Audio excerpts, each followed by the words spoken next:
নমস্কার। যুক্তি তর্ক সঙ্গে অর্কই আপনাদের স্বাগত। আপনাদের সঙ্গে আমি অর্কপ্রভ সরকার। ২৯শে ডিসেম্বর নিউ টাউন বাসস্ট্যান্ডের কাছে দুর্গাঙ্গনের শিলান্যাস করেছেন মুখ্যমন্ত্রী মমতা বন্দ্যোপাধ্যায়। তিনি যে অসাম্প্রদায়িক রাজনীতি করেন সেই দাবি বারবার করেছেন। বলেছেন তিনি প্রকৃত অসাম্প্রদায়িক রাজনীতির প্রতিভূ। সমস্ত ধর্মের মানুষের অনুষ্ঠানে যান, বিভিন্ন ধর্মের বিভিন্ন রীতি আছে, তাদের ধর্মীয় আচার পালন করতে গেলে তাদের রীতি মেনেই আচার পালন করতে হয়, সেই জন্যই তিনি সেভাবে করেন। তাকে তোষণকারী তকমা দেওয়াটা সর্বৈব মিথ্যে। তিনি হচ্ছেন একেবারে ধর্মনিরপেক্ষতার প্রতিভূ। দিদিমণি এ দাবি করতেই পারেন, বাংলার মানুষ তার দাবি কতটা গ্রহণ করবেন সেটা বাংলার মানুষই বলতে পারেন। তবে দিদিমণি যে এখন ঠেলায় পড়ে কখনো জগন্নাথ মন্দির, কখনো দুর্গাঙ্গন, কখনো উত্তরবঙ্গের মহাকাল মন্দিরের সংস্কারে হাত দিয়েছেন, তার কারণ নিছক ভোট।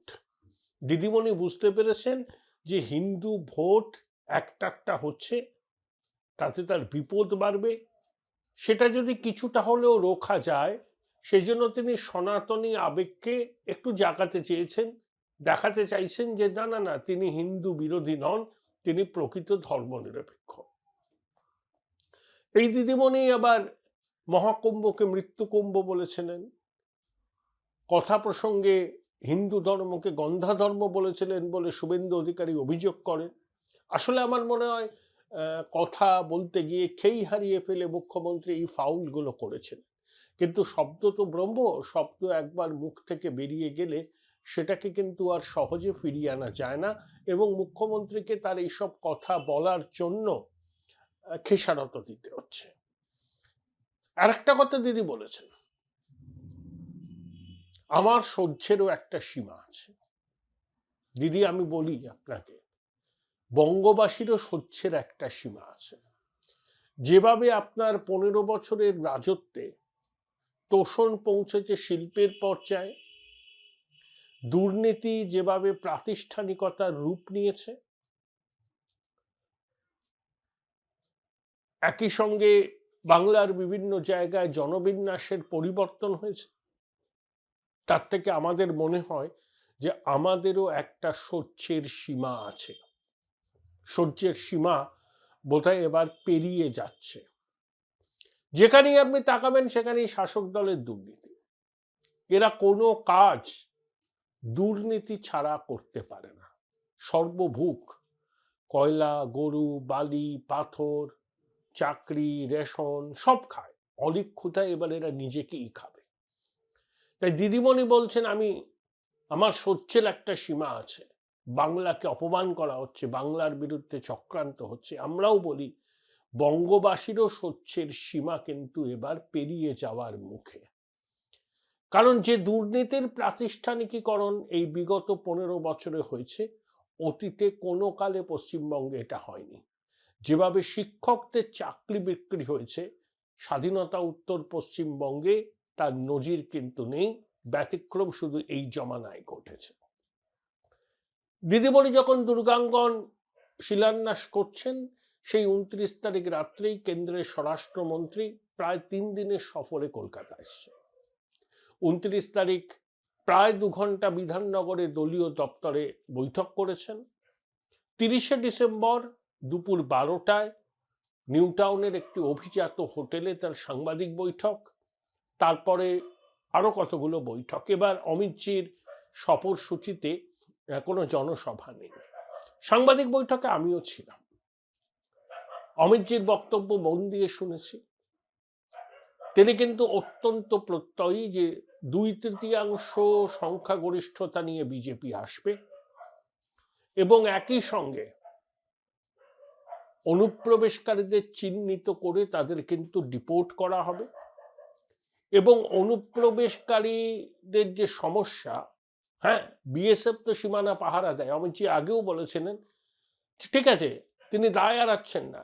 বিএসএফ এর নজর এড়িয়ে অনুপ্রবেশকারীটা ঢুকে তো তারা সামনের কোনো গ্রামে গঞ্জে আশ্রয় নেবে, তখন রাজ্য প্রশাসন কি করে? আইডেন্টিফাই করতে পারে না, চিহ্নিত করতে পারে না। তখনই তো তাহলে বিষয়টাকে নিয়ন্ত্রণে আনা যায়। রাজ্য সরকার যে কাঁটাতার দেওয়ার জন্য জমি দিচ্ছে না, সেটাও তিনি আর একবার বলেন। এবং সবথেকে বড় বিষয় হলো, অমিতজির বক্তব্য আজ ছিল অত্যন্ত চড়া সুরে বাঁধা। এই রাজ্যে শুধু ভাইপোরই করে খাওয়ার অধিকার আছে, বাকিদের নেই। দর্থহীন ভাষায় তিনি অভিযোগ করেছেন। তৃণমূল বলছে তারা দুর্নীতিবাজ নয়। অমিতজি মন্ত্রীদের নাম করে করে বলেছেন যে পার্থ চ্যাটার্জি থেকে শুরু করে বালু মল্লিক, বিধায়ক জীবন কৃষ্ণ সাহা, এমনকি কুণাল ঘোষের নামও বলেছেন, যারা জেল খেটেছেন। তাহলে অমিতজির বক্তব্যে স্পষ্ট, শাসক যতই তারা অপাপবিদ্ধ, সব সন্দেহের ঊর্ধ্বে বলে প্রচার করুন না কেন, বাস্তবে সেই প্রচারের কিন্তু কোনো ভিত্তি নেই। দুর্গাঙ্গন নিয়ে একটা প্রশ্ন করেছিলেন এক সাংবাদিক। অমিতজির বক্তব্য খুব তাৎপর্যপূর্ণ। তিনি বলেছেন যে এখন ক্ষতে মলম লাগালেও ক্ষত আর সারবে না। দিদিমণি ভোট ব্যাংকে তুষ্ট করতে গিয়ে যা যা করেছেন বিগত 10-12 বছরে, তাতে সনাতনী মননে গভীর ক্ষত তৈরি হয়েছে।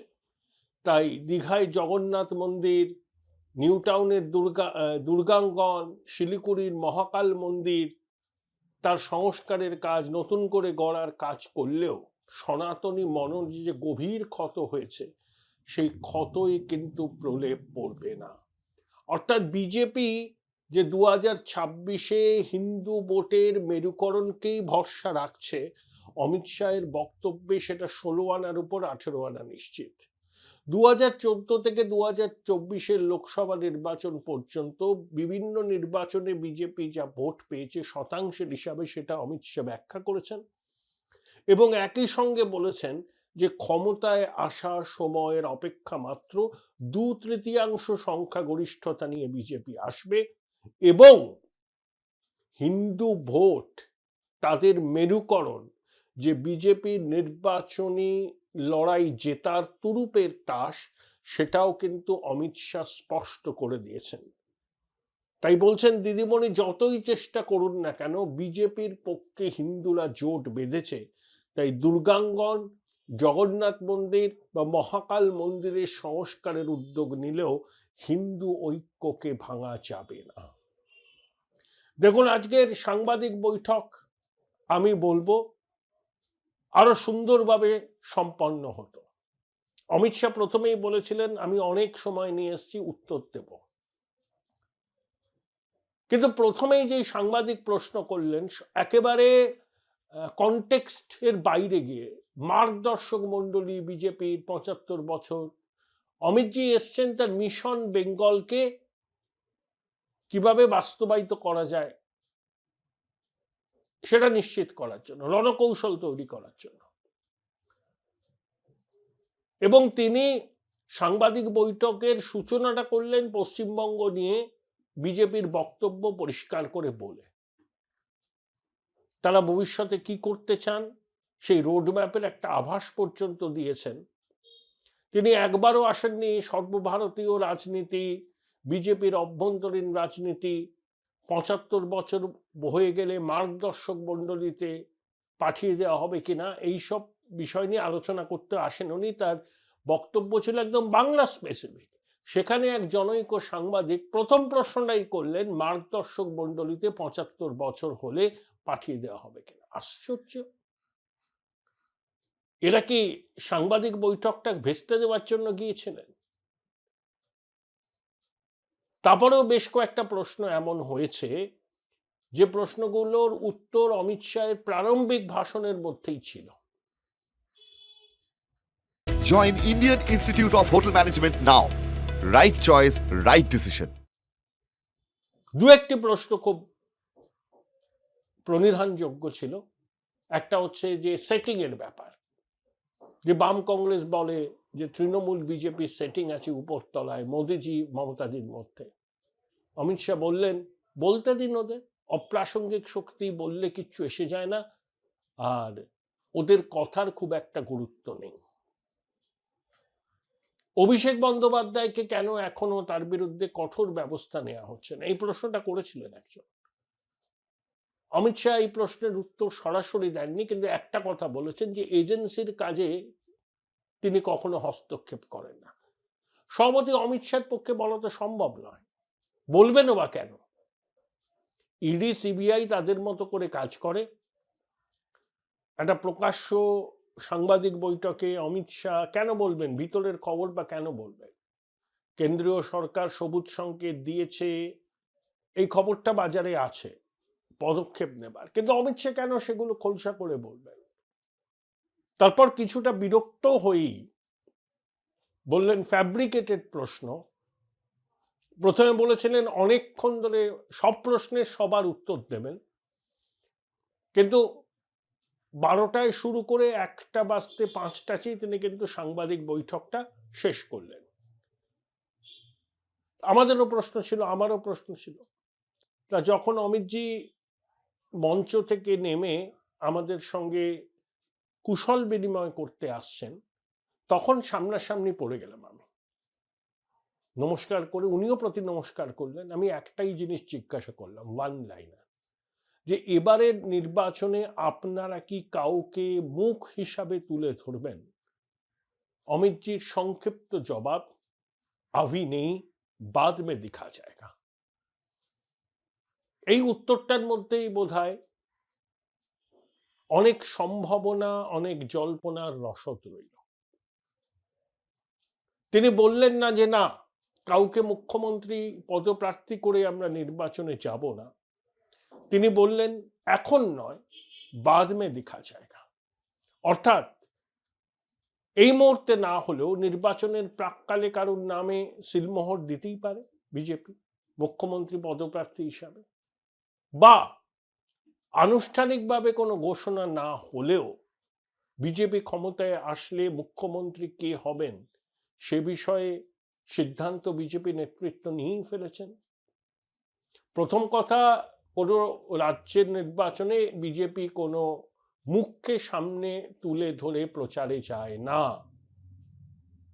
ব্যতিক্রম উত্তরপ্রদেশ, যোগী আদিত্যনাথকেই মুখ্যমন্ত্রী হিসেবে প্রজেক্ট করে দ্বিতীয়বারের জন্য বিজেপি নির্বাচনী লড়াইয়ে নেমেছিল। যেমন শিবরাজ সিং চৌহানের জায়গায় একজন উজ্জয়িনীর বিধায়ক মুখ্যমন্ত্রী হবেন কেউ ভাবেনি।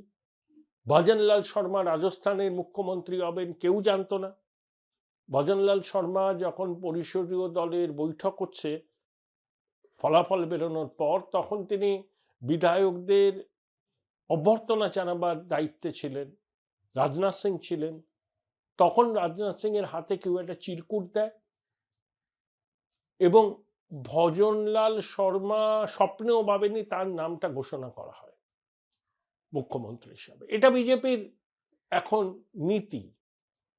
কোনো গেস, কোনো স্পেকুলেট আপনি করতে পারবেন না। যেমন নীতিন নবীন যে বিজেপির সর্বভারতীয় সভাপতি হতে চলেছেন, তারও কোনো পূর্বাভাস কোনো পণ্ডিতের কাছে ছিল না।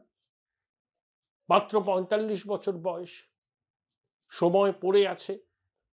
নতুন প্রজন্মের হাতে দলের ব্যাটনটা তুলে দিয়ে এখন থেকেই তাকে তৈরি করার কাজ শুরু করে দিলেন অমিত শাহ মোদীজি। তাই অমিতজির এই বক্তব্য খুব তাৎপর্যপূর্ণ। আভি নেই, বাদ মে দেখা যায়গা। দেখা যাক অমিতজির 2/3 সংখ্যাগরিষ্ঠতা নিয়ে বিজেপি 26-এ বাংলা দখল করতে পারে কিনা, তার উত্তর সময় দেবে। কিন্তু অমিত শাহের বডি ল্যাঙ্গুয়েজ থেকে একটা জিনিস স্পষ্ট, মাল্টিপল সোর্স থেকে তিনি যে ফিডব্যাক পেয়েছেন, সেই ফিডব্যাকের উপর ভিত্তি করেই তিনি নিশ্চিত এবার বাংলায় বিজেপির সরকার হওয়া সময়ের অপেক্ষা মাত্র।